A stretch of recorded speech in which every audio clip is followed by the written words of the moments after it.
Bonjour ou bonsoir, j'espère que tu vas bien.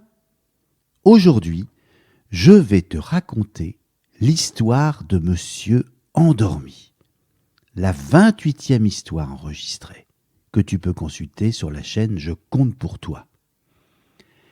C'est parti.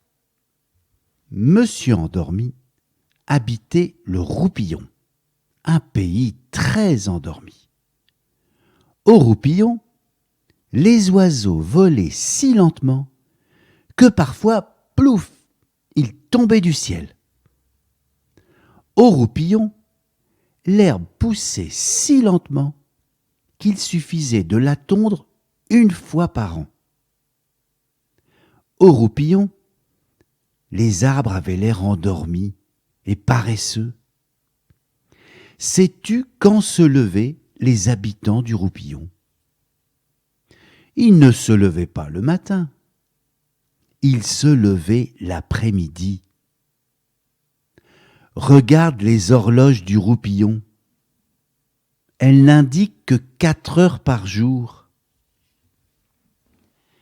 Lorsque cette histoire commence, Monsieur Endormi dormait encore à poing fermé.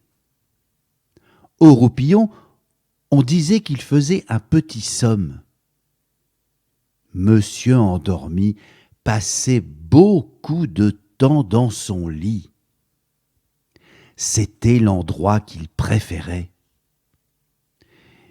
Il ouvrit les yeux, bâilla à se décrocher la mâchoire et se rendormit. Un peu plus tard, Monsieur Endormi ouvrit de nouveau les yeux, bâilla encore, et se rendormit une fois de plus.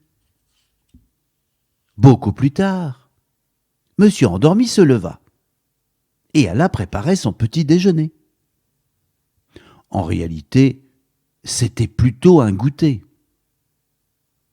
Dans la bouilloire, il fit chauffer de l'eau pour son café. Mais au Roupillon, cela prenait 2 heures. Ensuite, il fit griller une tranche de pain. Mais au Roupillon, cela prenait 3 heures. Là-bas, le pain ne brûle jamais. En attendant que la bouilloire siffle, Monsieur Endormi alla dans son jardin, devant sa maison, la villa Jebaille. Il s'assit sur une chaise. Tu devines la suite. Oui, c'est cela. Il bâilla à se décrocher la mâchoire et se rendormit. Soudain, il se réveilla en sursaut. Pourquoi? À cause d'une voix. « Debout !» disait la voix. « Debout, debout, debout !» ajouta une autre voix. Devant lui se tenaient 2 messieurs. « Je m'appelle Monsieur Vite-fait !» dit l'un des deux. « Et moi, Monsieur Bien-fait !» dit l'autre. « Allez, debout !»« Pas question de dormir toute la journée !» ajouta Monsieur Vite-fait. Et il fit lever Monsieur Endormi.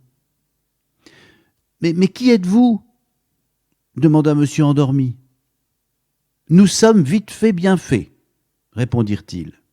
« Ah bon ?» fit Monsieur Endormi. « Au travail !» dit Monsieur Vite-fait. La journée était déjà bien entamée. « Mais si, bégaya Monsieur Endormi, il n'y a pas de mais, dit Monsieur Vite-fait. Ni de si, ajouta Monsieur Bien-fait. Il y a le bois à couper, et les lits à faire, et le sol à cirer, et le charbon à acheter, et les vitres à nettoyer, et la vaisselle à laver, et les meubles à épousseter, et la pelouse à tondre, et les haies à tailler, et le repas à cuisiner. Et les vêtements à raccommoder, conclut Monsieur Vite-fait. Oh là là là là là là, gémit Monsieur Endormi, comme dans un rêve. Le bois à faire, et les lits à couper, et le sol à acheter, et le charbon à tailler, et les vitres à cirer, et la vaisselle à raccommoder, et les meubles à tondre, et la pelouse à laver, et les haies à épousseter, et le repas à nettoyer, et les vêtements à cuisiner. Il avait tout mélangé. Pauvre monsieur endormi. Vite fait et bien fait, mirent monsieur endormi au travail. Il coupa, cira, acheta, nettoya, lava, épousseta, tondit, tailla, cuisina, raccommoda. Pauvre monsieur endormi. Maintenant, dire vite fait et bien fait, quand il eut fini, c'est l'heure de la promenade. Et voilà monsieur endormi parti pour la plus longue promenade de sa vie. En effet, monsieur endormi faisait partie de ces gens qui ne marchent jamais, pour peu qu'ils aient l'occasion de s'asseoir, et qui ne s'assoient jamais, pourvu qu'ils aient l'occasion de se coucher. Mais ce jour-là, il n'avait pas le choix. Il fit des kilomètres et encore des kilomètres, tant et si bien qu'à la fin, il avait les pieds en compote. Pauvre monsieur endormi. Dès leur retour à la villa Jebaille, monsieur Vite-fait déclara : « Bon, maintenant vous allez courir. »« Oh non !» s'écria monsieur endormi. « Quand je soufflerai dans ce sifflet, dit monsieur Bienfait, vous partirez. »« À toute allure !» ajouta monsieur Vite-fait. Monsieur endormi poussa un gros soupir et ferma les yeux. Monsieur Bienfait porta le sifflet à ses lèvres. « Allez, vite !» Il fit marcher le sifflet. Le pauvre monsieur endormi se mit à courir. Mais ses jambes ne le portaient plus. Pourquoi ? Tout simplement parce qu'il était assis sur une chaise dans son jardin. Monsieur endormi ouvrit les yeux. Messieurs Vite-fait et Bienfait avaient disparu. Tout cela n'avait été qu'un affreux cauchemar.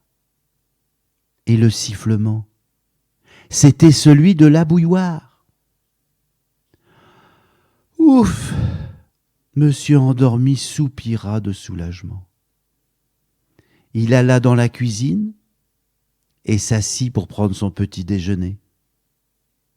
Tu devines la suite, n'est-ce pas ? Debout, monsieur endormi, debout, debout, debout. À bientôt.